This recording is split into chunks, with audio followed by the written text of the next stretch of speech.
Selamat siang pemirsa, berjumpa lagi dengan saya Lisa Rusmalinda dalam acara seputar berita pada Rabu 13 Mei 2020 untuk mengabarkan berita-berita yang teraktual dan terpercaya yang telah kami rangkum dalam acara seputar berita pada siang ini. Pemirsa, sekarang ini sedang maraknya virus yang menyerang seluruh dunia yaitu corona. Oleh karena itu, bagaimana upaya kita dalam cara pemberantasannya dan harus melawan virus tersebut. Berikut liputan selengkapnya.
Banyak orang yang masih mencoba untuk memahami bagaimana sih mengenali dan juga melawan COVID-19 atau virus corona. Bagaimana mencegah, mengobati, antisipasinya akan saya sampaikan, coba saya sampaikan secara detail, secara rinci melalui data serta rumusan dari cnnindonesia.com yang akan saya tampilkan kepada Anda. Jadi sehabis dari sini kalau masih kurang jelas lagi boleh ya ke cnnindonesia.com. Yang pertama, coba yang paling penting adalah bagaimana sih sebenarnya mengenal virus corona ya. Mengenal virus corona sebenarnya istilah ini merujuk pada virus yang sering ditemukan menginfeksi binatang dan bisa menyebar ke individu atau manusia ya. Virus corona pertama kali muncul atau ditemukan waktu itu di Wuhan di Tiongkok yang merupakan jenis virus corona ketujuh yang menginfeksi manusia. Dan virus corona yang menyerang manusia ini baru ditemukan pada tahun 1960-an. Jadi bukan di 2019 tapi di 1960-an. Bagaimana sih virus ini sebenarnya menyebar? Kita lihat misalnya dalam kasus MERS. Waktu itu penularannya dari binatang ke manusia, binatangnya unta ke manusia. Kemudian di kasus SARS waktu itu, wabah SARS juga ditularkan dari manusia ke manusia. Jadi antar manusia.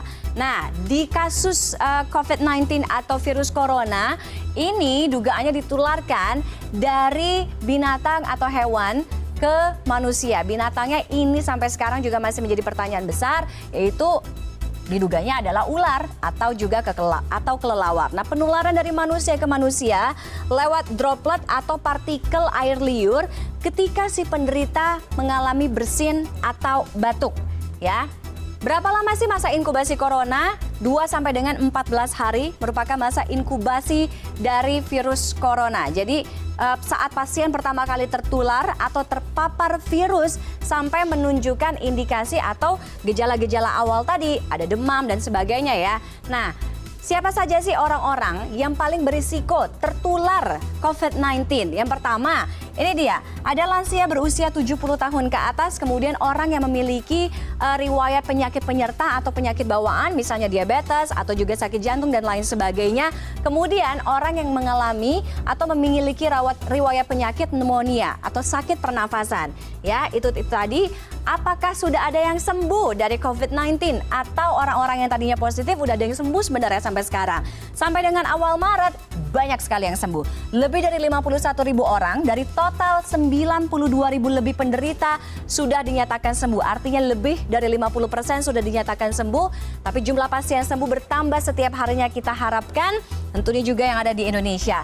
Lalu, kita tahu beberapa waktu yang lalu WHO juga sudah memberlakukan status pandemi global untuk COVID-19. ya. Ini jadi pandemi atau wabah yang meluas ke berbagai negara, tidak hanya satu benua tapi beberapa benua. Nah, kriterianya adalah virus pertama menyebabkan kematian. Penularan virus dari orang ke orang terus berlanjut tidak terkendali dan virus hampir menyebar ke seluruh dunia. Itu tadi mengenal awal virus corona. Nah, mencegahnya seperti apa?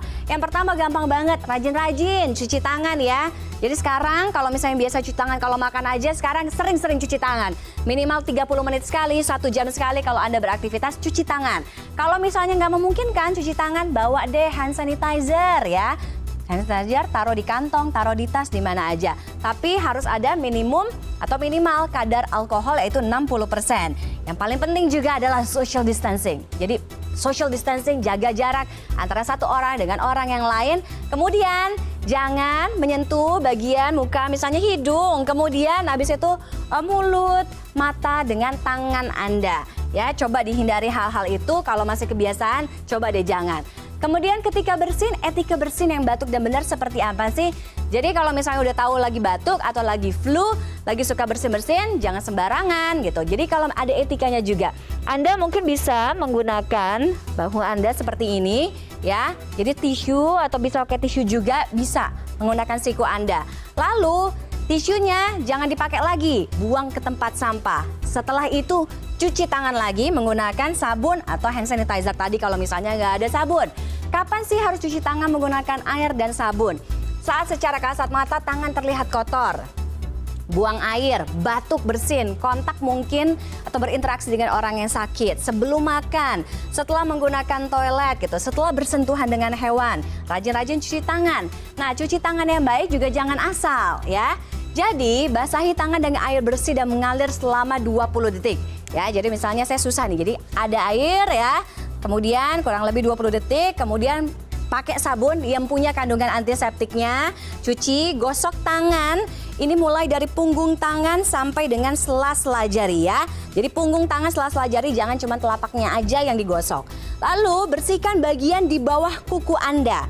Jadi kuku-kuku ini juga bisa jadi sarang bakteri ya kalau misalnya nggak dicuci. Kemudian bilas air bersih, keringkan dengan handuk. Itu yang harus Anda lakukan sekarang, jadi jangan asal cuci ya. Kemudian cara menggunakan hand sanitizer, kalau tadi sabun nggak ada. Cari hand sanitizer yang minimal kadar alkoholnya 60%. Teteskan hand sanitizer ke tangan Anda 1 sampai dengan 2 tetes. Sama kayak cuci tangan, tidak hanya di telapak tapi di punggung. Kemudian di celah-celah jari, kemudian di antara kuku-kuku. Itu yang harus Anda tempelkan atau taruh sanitizernya. Kemudian sampai tangan Anda atau hand sanitizernya mengering. Nah, kalau misalnya nggak ada hand sanitizer gimana? WHO memberikan formulasi untuk membuat hand sanitizer sendiri. Ini caranya ya. Masukkan ke dalam wadah 1000 ml, tuangkan ketiga bahan, ada isopropil, alkohol, hidrogen peroksida, dan juga gliserol. Tambahkan air, kocok perlahan supaya semuanya kecampur jadi gampang banget. Nah, perlu nggak sih sebenarnya menggunakan masker? Ya, masker sebenarnya hanya digunakan dalam kondisi kalau misalnya Anda memang merasa Anda sakit ya. Itu harus Anda gunakan. Atau Anda hanya perlu masker saat menangani pasien yang punya gejala COVID-19.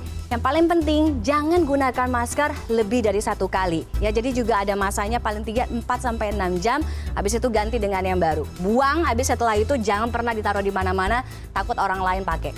Kemudian bagaimana dengan barang-barang? Belum diketahui pasti berapa lama virus bertahan sih sebenarnya di benda mati. Diperkirakan sih nempelnya beberapa jam. Tapi virus bisa dibersihkan dengan disinfektan sederhana. Makanya sekarang semprot di mana-mana disinfektan. Cara menjaga imunitas tubuh, makan makanan bergizi, buah, sayur, tidur, istirahat cukup, air putih, semuanya campuran jahe, lemon, semuanya harus terpenuhi ya. Apa yang harus dilakukan kalau Anda ada di tempat terbuka? Udah dibilang social distancing. Kalau kepaksa banget keluar, tetap social distancing ya. Jadi jaga jarak antar orang, kurangi kontak dengan pintu, cuci tangan, tadi waspada meletakkan tas di lantai bus, kereta, atau kendaraan-kendaraan atau angkutan umum, hindari mengeluarkan telepon genggam, atau Anda bisa nih sebenarnya lap-lap gitu ya, bersihin HP Anda atau gadget Anda dengan alkohol. Banyak juga kok dijual di apotek sekarang ya. Tidak ngemil di transportasi umum untuk menghindari kontaminasi dari tangan ya. Social distancing itu perlu jaga jarak antara satu orang dengan orang yang lain. Kenapa penting? Untuk menghindari hal-hal atau virus-virus penyakit ini bisa menular. Ini kenapa penting? Karena kapasitas rumah sakit tanpa intervensi kebijakan ini bisa saja terjadi periode saat pasien tidak tertangani tenaga medis seperti di Italia. Nah, dengan intervensi kebijakan, wabah tetap terjadi tapi tak terkendali dan tidak menyebabkan korban jiwa lebih banyak seperti misalnya di Singapura. Bentuknya seperti apa? Kurang lebih seperti ini, jaga jarak sampai 1,2 meter, kemudian jauhi kerumunan, jangan berjabat tangan, kurangi frekuensi untuk pergi ke tempat-tempat yang ramai. Itu tadi ya. Berikutnya, cara mengobati corona itu seperti apa sih? Gejala orang-orang yang terkena virus corona atau COVID-19. Yang paling umum sih kalau misalnya Anda mengalami demam, kemudian batuk, ada sakit kepala, dan yang paling penting sesak nafas. Tapi sesak nafasnya yang berat banget, yang nggak biasa. Nah, hanya sedikit pasien COVID-19 yang melaporkan katanya ada sakit tenggorokan, flu atau pilek, bersin-bersin, kemudian ada juga yang muntah-muntah. Apa yang harus dilakukan? Anda kalau misalnya punya gejala-gejala yang tadi, tetap di rumah, self-isolated jika kondisi badan tidak fit agar tidak menulari orang lain. Pakai masker, jaga etika bersin, batuk. Hubungi hotline Kemenkes, ada nomornya 021 521 0411 dan 08 12 12 12 3119. Kasih tahu lengkap bagaimana kondisi fisik Anda, kemudian riwayat perjalanan Anda seperti apa, kemudian nanti petugas medis atau pihak rumah sakit, pihak yang berwenang akan mengarahkan Anda untuk mendapatkan tindakan yang tepat ya. Itu tadi, kita lihat perlukah membatasi perjalanan ke luar negeri untuk mengantisipasi corona? Perlu. WHO menyatakan tidak perlu jalan ke luar negeri. Jadi di masa-masa yang sekarang ini social distancing, bekerja dari rumah, belajar dari rumah, itu yang paling penting kita lakukan ya. Berita tadi sekaligus menutup acara pada siang hari ini. Saya Lisa Rusmalinda, selamat siang dan sampai jumpa.